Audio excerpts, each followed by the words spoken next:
मित्र screen shot लिया आप लोगों ने, देखिए आगे बताते हैं अगली पोजीशन इसकी। जब वस्तु फोकस और अनंत के बीच रखी जाए, बहुत ही महत्वपूर्ण टॉपिक है आपकी वाला, मोस्ट इंपॉर्टेंट, इंपॉर्टेंट नहीं बल्कि मोस्ट इंपॉर्टेंट कहिए इसको, वेरी मोस्ट इंपॉर्टेंट कहिए, क्योंकि ये स्थितियां कई बार पूछी जाती हैं और अक्सर हम याद रखते हैं कि वस्तु अगर अवतल दर्पण के सामने है तो उसका प्रतिबिंब वास्तविक होगा, परंतु अब की स्थिति चेंज हो रही है और वस्तु को जो रखा गया है वह वस्तु को रखने का जो पोजीशन है, देखिए वक्रता केंद्र हो गया, फोकस हो गया। जब वस्तु ध्रुव और फोकस के बीच रखी जाए, यहां पर ऐसे यहां पर रखी जाए तो इसका प्रतिबिंब कहां प्राप्त होगा। तो मित्र एक चीज जान लें कि ना तो ये किरणें वक्रता केंद्र से मुड़ पाती हैं, ना तो फोकस से मुड़ पाती है, और किसी से ना मुड़ पाने के कारण ये किरणें जो होती हैं ये हम इसका आभास कर लेते हैं कि अगर किरणें गई होती तो इसका प्रतिबिंब किस प्रकार का बना होता। तब ऐसी पोजीशन में हम क्या करते हैं कि ये किरण इससे टकराएगी, पुनः यही वस्तु से भी टकराते हुए एक आभास करें कि ये फोकस से होकर के निकल जाएगी। ये वे दूसरी जो होगी ये वक्रता केंद्र से एक आभास कर रहे हैं हम, एक आभास के माध्यम से हम इसको बना रहे हैं और ये गई होती। तो देखेंगे ये प्रतिबिंब इसका कहां प्राप्त होता, ये देखेंगे ऐसे देखेंगे, ये देखिए यहां पर ये एक दूसरे को काट रहे हैं और प्रतिबिंब यहां पर प्राप्त हो रहा है। ये आपका मोस्ट इंपॉर्टेंट है, बहुत ही महत्वपूर्ण टॉपिक है कि जब वस्तु वक्रता केंद्र के सामने फोकस और ध्रुव और फोकस के बीच रखी जाए तो उसका प्रतिबिंब कहां पर प्राप्त होगा। तो एकदम स्पष्ट रूप से आप जान लें कि वस्तु जब फोकस और ध्रुव के मध्य रखी जाएगी तो उसका जो प्रतिबिंब प्राप्त होगा वह प्रतिबिंब आभासी न अवास्तविक ना होकर के आभासी होगा, क्योंकि हमने स्पष्ट रूप से आपको बताया है कि जब प्रतिबिंब दर्पण के सामने प्राप्त हो तो वास्तविक होगा, जब प्रतिबिंब दर्पण के पीछे प्राप्त हो तो वह जो होगा वह आभासी होगा। तो यहां पर प्रतिबिंब आपका आभासी होगा, वस्तु से बड़ा होगा। देखेंगे वस्तु को फोकस और ध्रुव और फोकस के मध्य रखने पर मित्र राइटिंग पे नहीं जाएंगे, राइटिंग हमारी उनसे ठीक है, थोड़ा जल्दी लिखते हैं। और फोकस के मध्य रखने पर वस्तु का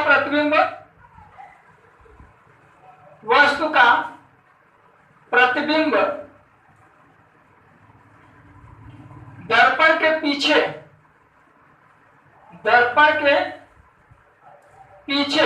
अब यहां से ध्यान देंगे, दर्पण के पीछे बनेगा और वस्तु से बड़ा बनेगा, वस्तु से बड़ा। अब एक चीज ध्यान देंगे मित्र, अब तक जो प्रतिबिंब प्राप्त हुए हैं वे प्रतिबिंब उल्टा प्रतिबिंब आपको प्राप्त हुआ। पुनः सुनेंगे, इसका जो प्रतिबिंब प्राप्त हुआ था वह उल्टा प्राप्त हुआ था। अब ये पीछे बन रहा है, देखिए ये भी सीधा है, ये भी सीधा है, तो इसका प्रतिबिंब जो प्राप्त होगा बड़ा बनेगा, सीधा बनेगा। और तीसरी चीज, यह प्रतिबिंब आपका काल्पनिक प्रतिबिंब होगा, अर्थात आभासी प्रतिबिंब बनेगा। ठीक मित्र, यह लास्ट पोजीशन थी इसकी। जब वस्तु को रखा जाता है तो ये बहुत लास्ट तो थी, लेकिन ये बहुत ज्यादा ध्यान देने योग्य भी है कि वस्तु जब ये इसमें पूछता है कि वस्तु को कहां रखा जाए, कि अवतल दर्पण के सामने वस्तु कहां रखी गई हो कि उसका प्रतिबिंब आभासी प्राप्त हो, तो आप ध्यान देंगे कहां रखी जाएगी, फोकस और ध्रुव के मध्य रखी जाएगी, या ध्रुव और फोकस के मध्य रखी जाएगी, तब इसका प्रतिबिंब आभासी होगा। नहीं तो एकदम एक लाइन में आप याद रखें कि वस्तु को एक पोजीशन छोड़ करके चाहे जहां वस्तु को रख दिया जाए, प्रत्येक दशा में उसका प्रतिबिंब उल्टा प्राप्त होगा और वास्तविक प्राप्त होगा। दो बिंदु एकदम आपको रटना और याद करना ही नहीं है, बिल्कुल ये यहीं से प्राप्त हो जाएगा। तो ये पोजीशन आप देख लें और इसका स्क्रीनशॉट ले लें। देखिए मित्र, वस्तु को कहां कहां रखा गया? अनंत पर रखा गया। अनंत और वक्रता केंद्र के मध्य आपकी एक पोजीशन यहाँ थी। एक बार हम सही पोजीशन को दिखा देना चाहेंगे आपको, ताकि आपको पुनः याद करने की आवश्यकता ही ना पड़े। अब एक ही दर्पण पर सही पोजीशन आप एक बार देख लें। ये देखें, एक बार वस्तु को, ये वक्रता केंद्र हो गया, फोकस हो गया। एक बार वस्तु अनंत पर रखी गई तो प्रतिबिंब बिंदु के आकार का प्राप्त हुआ। वस्तु अनंत और वक्रता केंद्र के बीच रखी गई तो जो प्रतिबिंब प्राप्त हुआ वस्तु से छोटा प्राप्त हुआ। एक बार वस्तु को वक्रता केंद्र पर रखा गया, आपने देखा कि वक्रता केंद्र पर रखी हुई वस्तु का प्रतिबिंब वक्रता केंद्र पर ही प्राप्त होता है। पुनः सुनेंगे, वक्रता केंद्र पर रखी हुई वस्तु का प्रतिबिंब वक्रता केंद्र पर ही प्राप्त होता है। नेक्स्ट पोजीशन आप देख रहे हैं कि जब वस्तु वक्रता केंद्र और फोकस के मध्य रखी गई हो तो आपने देखा कि ऐसी स्थिति में वस्तु का प्रतिबिंब वस्तु से कई गुना बड़ा प्राप्त होता है, यानी वस्तु से बड़ा प्राप्त होता है। तीसरी स्थिति में आपने देखा कि जब वस्तु फोकस पर रखी गई हो तो जब वस्तु फोकस पर रखी जाती है तो उसका प्रतिबिंब अनंत पर प्राप्त होता है। इतनी चीजें आपने ध्यान रखी। और इसके पहले जितना भी प्रतिबिंब बनेगा वह प्रतिबिंब हमेशा उल्टा बनेगा और दूसरी चीज वह प्रतिबिंब हमेशा वास्तविक बनेगा। ये दो पोजीशन आप यहां से लेकर के यहां तक की याद रखेंगे।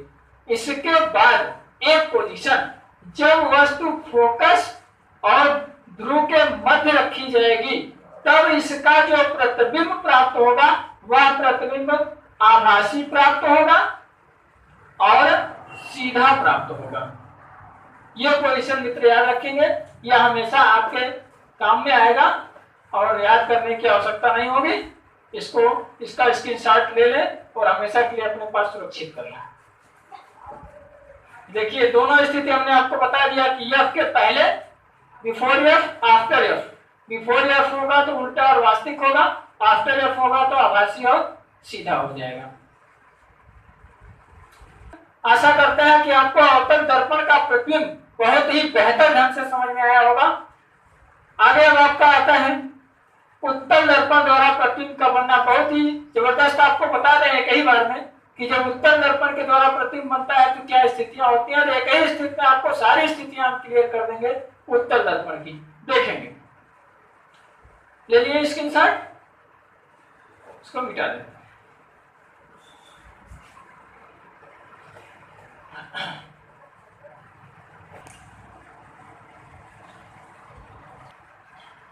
देखिए तो उत्तल दर्पण द्वारा प्रतिबिंब का बनना। उत्तल दर्पण पर प्रतिबिंब कहां बनता है ये देखेंगे। देखिएगा मित्र, वीडियो हमेशा हमारा अंत तक देखा कीजिए तो आपको समझ में आएगा पूरा अच्छी तरह से भली भांति प्रकार से। शुरू में ही देख करके छोड़ देंगे तो थोड़ा सा आपको पूरी चीजें बातें समझ में नहीं आएंगी। तो देखिए उत्तल दर्पण द्वारा प्रतिबिंब का बनना। अब दर्पण आपका कौन सा होगा? उत्तल होगा। ये देखिए किया गया और उत्तल दर्पण हमको प्राप्त हो गया। सारी चीजें वही होंगी। ये इसका देखिए प्रिंसिपल एक्सिस होगा जिसको हम मुख्य अक्ष कहते हैं। ये इसका ऑर्बिटल पोल अर्थात आपका पोल होगा, ध्रुव होगा। ये इसका वक्रता केंद्र होगा और इसी के साथ ये देखिए इसका बिंदु जो होगा वो फोकस बिंदु कहलाएगा। ये इसकी वक्रता त्रिज्या r कहलाएगी। वक्रता केंद्र और ध्रुव के मध्य की दूरी को वक्रता त्रिज्या r कहते हैं। आप हमारे पिछले वीडियो में मित्र देख लेंगे, उसमें हमने बहुत स्पष्ट और बहुत अच्छे तरीके से आपको बताया है कि किस प्रकार से दर्पण वाला वीडियो देखिएगा तो उसमें आपको पूरा मिल जाएगा। आपको जिसमें हमने बताया प्रकाश का परावर्तन, उसमें आप देखेंगे तो उसमें हमने इसको दिया है और इसके बारे में हमने आपको बताया कि अवतल और उत्तल दर्पण किस प्रकार से बनता है। अब देखेंगे मित्र, अब इस तरह से ये होगा और हमेशा जब भी प्रकाश की किरण पड़ेगी तो चमकदार सतह से ही पड़ेगी। सपोज दैट कोई वस्तु यहाँ पर कहीं पर भी रखिए। एक चीज तो मैं आपको बता दूं कि उत्तल में आपको ना तो याद करने की जरूरत है ना तो पढ़ने की जरूरत है। उत्तल दर्पण में वस्तु को जहां आपकी इच्छा हो वहां ले जाकर रख दीजिए, चाहे अनंत पर रख दीजिए चाहे किसी दूरी पर रख दीजिए। कुछ भी एकदम कुछ करने की जरूरत ही नहीं है। और ऐसी स्थिति में हम वस्तु को कहीं भी जहां आप कहें वहां हम रख दें। इस वस्तु को सपोज दैट हमने यहाँ पर रख दिया, इस वस्तु को यहाँ पर रखा है, रिफ्लेक्शन के नियम से वस्तु यहाँ पर जाकर के टकराएगी, टकराने के बाद इसकी किरणें जो होंगी यहीं से निर्गत हो जाएंगी, क्योंकि यह इसकी चमकदार सतह है। और प्रकाश परावर्तन के नियम से जब किसी चमकदार सतह पर कोई प्रकाश की किरण पड़ती है तो उसका अधिकांश भाग उसी माध्यम से लौट जाता है। तब देखेंगे, अब हम यहाँ पर एक कल्पना करेंगे और कल्पना करके एक प्रतिबिंब को बनाएंगे, जिस पर देखेंगे जब इसकी कल्पना करके इसके प्रतिबिंब को बनाएंगे तो ऐसा होगा। अब देखिए एक किरण जो होगी ये जो इस पर पड़ी है, रिफ्लेक्शन के नियम से तो काम कर रही है। अब हम अपनी कल्पना लगा देंगे इसमें, अगर ये किरण यहाँ गई होती तो फोकस से होकर के यहाँ से होकर के गुजरती ये स्थिति में, और एक किरण जो होगी वो वक्रता केंद्र से होकर जाएगी। हमने बताया था आपको कि जब कोई प्रकाश की किरण वक्रता केंद्र से होकर चलती है तो कभी अपने मार्ग से विचलित नहीं होती है। तब ये किरण जो होगी यहाँ से होकर के चलेगी और सीधा ये किरण जो होगी वो वक्रता केंद्र से होकर के जाएगी। जिस बिंदु पर फोकस वाली किरण और वक्रता केंद्र से होकर जाने वाली किरण टकराएंगी उसी बिंदु पर यह अपना प्रतिबिंब बना लेगा।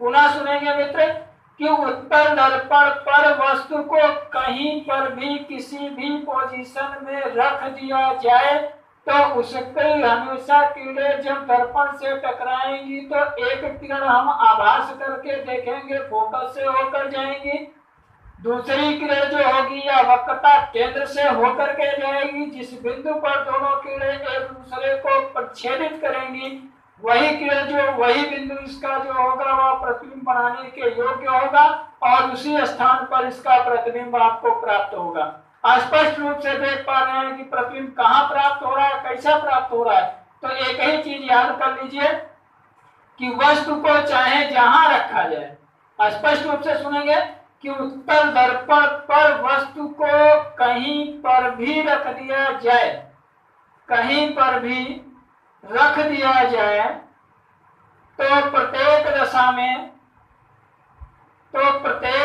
में वस्तु का प्रतिबिंब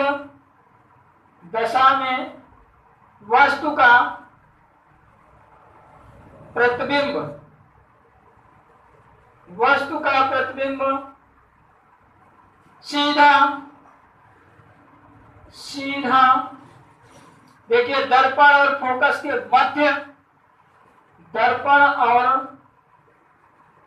फोकस के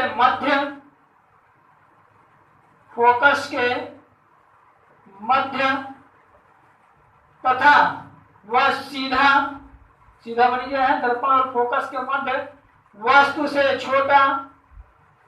से आकार में छोटा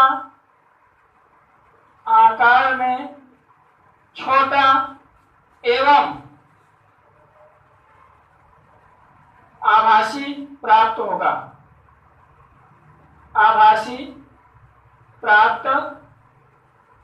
होगा कहीं पर भी किसी भी पोजीशन। मित्र आपसे मैं फिर बता रहा हूं कि किसी भी पोजीशन में कहीं पर भी, ये ध्यान देंगे कि द्विउत्तल या द्विअवतल ना हो, समावतल ना हो, समोत्तल ना हो, ऐसी स्थितियां ना हो तो दर्पण हो, और दर्पण पर कहीं पर भी, उत्तल दर्पण पर कहीं पर भी वस्तु को रख दिया जाए तो प्रत्येक दशा में उसका प्रतिबिंब हमेशा आभासी होगा, वस्तु से छोटा होगा, फोकस और दर्पण के मध्य होगा। ये प्रत्येक दशा की स्थितियां प्राप्त होंगी। इसमें ना आपको याद करना है, ना रटना है, ना तो अपने माइंड में रखना है। जैसे सामने आए बस सीधा आप जाने कि उत्तल होने पर हमेशा आभासी होगा, उत्तल होने पर हमेशा वस्तु से छोटा प्रतिबिंब होगा, उत्तल होने पर हमेशा वस्तु से आकार में छोटा बनेगा, आभासी बनेगा, इसके मध्य बनेगा। ये हमेशा के लिए याद करना। मित्र यह आपका था उत्तल दर्पण द्वारा प्रतिबिंब का बनना। इस प्रकार से आप ये जान सकते हैं कि चाहे वस्तु अवतल में हो या उत्तल में हो, उसका जो प्रतिबिंब जो होगा कहाँ बनेगा, किस दशा में बनेगा, ये आपको था। अब हम नेक्स्ट वीडियो में आपके लिए लेकर के आएंगे कि 1/f is equal to 1/u। ये देखेंगे 1/f is equal to 1/u plus 1/v plus 1/u। यह आपको हम अगले वीडियो में बताएंगे। यह देखिए आपकी फोकस दूरी है, फोकस दूरी। यह देखिए आपके प्रतिबिंब की दूरी है, प्रतिबिंब की दूरी। और यू जो है आपकी वस्तु की दूरी होगी। कैसे होगी, कहां इसका प्रयोग करेंगे इस सूत्र का, इसको हम लेकर के आते हैं आपके लिए अगले वीडियो में। और मित्र बहुत बेहतर ढंग से आप लोग समझे भी होंगे और आशा करते हैं कि बहुत अच्छी तरह से आपका प्रकाश वाला पार्ट बिल्कुल रेडी भी हो गया होगा। अब इसके बाद यही आपको बताएंगे 1/f = 1/u + 1/v + 1/u, यानी किसी भी दर्पण की फोकस दूरी उसके वस्तु की दूरी एवं अनुपातिक बराबर होती है। इसको हम आपको बताएंगे। फिर इसके बाद आपको हम आगे चल करके बताएंगे कि जो इसमें प्रश्न पूछे जाते हैं, जैसे कोई भी वस्तु 10 सेंटीमीटर किसी भी अवतल दर्पण या उत्तल दर्पण से 10 सेंटीमीटर की दूरी पर रखी गई हो और यदि इसकी फोकस दूरी 5 सेंटीमीटर हो तो उस वस्तु का प्रतिबिंब कहां पर कितनी दूरी पर प्राप्त होगा। एक इस प्रकार का प्रश्न इसमें पूछा जाता है। दूसरा प्रश्न इसकी आवर्धन क्षमता को लेकर के पूछा जाता है। आवर्धन क्षमता को लेकर पूछा जाता है कि जब कोई वस्तु 5 सेंटीमीटर की लंबाई की हो, 10 सेंटीमीटर की दूरी पर रखी गई हो तो उसका प्रतिबिंब कहां पर कितनी दूरी पर और किस स्थिति में, अर्थात प्रतिबिंब कितनी लंबाई का प्राप्त होगा। दो प्रकार के सबसे प्रमुख क्वेश्चन इसमें पूछे जाते हैं। कल अगले वीडियो में हम आपको लेकर के आएंगे उन प्रश्नों के साथ तथा इस सूत्र के साथ 1/f = 1/u + 1/v + 1/u के साथ। ठीक है मित्र, तब तक के लिए फिर अगले वीडियो में आपसे हम मिलते हैं। परंतु हमारे चैनल को लाइक और सब्सक्राइब करना ना भूलिएगा, इसको जरूर कीजिएगा और लोगों तक इसको अधिक से अधिक शेयर कीजिएगा ताकि यह सभी आप सभी लोगों के यहाँ तक वीडियो पहुँच सके, जो भी आपके मित्र हों, सहयोगी हों या आपके घर परिवार से हों या जो भी पढ़ने वाले छात्र हों। यदि हाई स्कूल स्तर तक के बच्चे हों, इंटर तक के भी बच्चे हों तो उनके पास तक भी ये वीडियो पहुंचा दें, क्योंकि ये एक प्राथमिक स्तर का है और प्राथमिक स्तर का होने के कारण यह हर किसी के योग्य आने वाला है। मैं पुनः कहता हूं कि सुपर टेट एग्जाम की परीक्षा देने वाले और इसके साथ जो यूपी लेखपाल की परीक्षा देने वाले हैं, यूपीपी की परीक्षा देने वाले हैं और इसके साथ में जो भी पीसीएस प्रीलियम का फॉर्म अप्लाई किए हैं, ये सुपर टेट और पीसीएस प्रीलियम वाले तो इसको बहुत ही अच्छी तरह से इसका अध्ययन करें, क्योंकि उसमें इस टाइप के क्वेश्चन बहुत ज्यादा अधिक मात्रा में बहुत ही निचोड़ तरीके से पूछे जाते हैं और बिल्कुल सरलतम तरीके से पूछे जाते हैं। ठीक है मित्र, इसी के साथ हम आगे बढ़ते हैं। आप लोगों का लाइक आता है, कमेंट आता है तो हमको बहुत खुशी होती है। बहुत से कमेंट भी आए, अच्छा लगा कमेंट को पढ़ करके। कम से कम इस चीज़ का एहसास हुआ कि हम मेहनत करके आपके लिए वीडियो प्रदान करते हैं तो आप लोग कम से कम उस वीडियो को देख करके उसका लाभ उठा रहे हैं, उसका फायदा उठा रहे हैं, उससे अध्ययन कर रहे हैं तो अपार हर्ष और खुशी होती है, क्योंकि जिस सेवा भाव से हम आपके लिए वीडियो दे रहे हैं, कम से कम वह मेरा सेवा भाव आपके कार्य में लग रहा है, आपके काम आ रहा है। ठीक है मित्र, इन्हीं बातों के साथ हम नेक्स्ट वीडियो में मिलते हैं। धन्यवाद।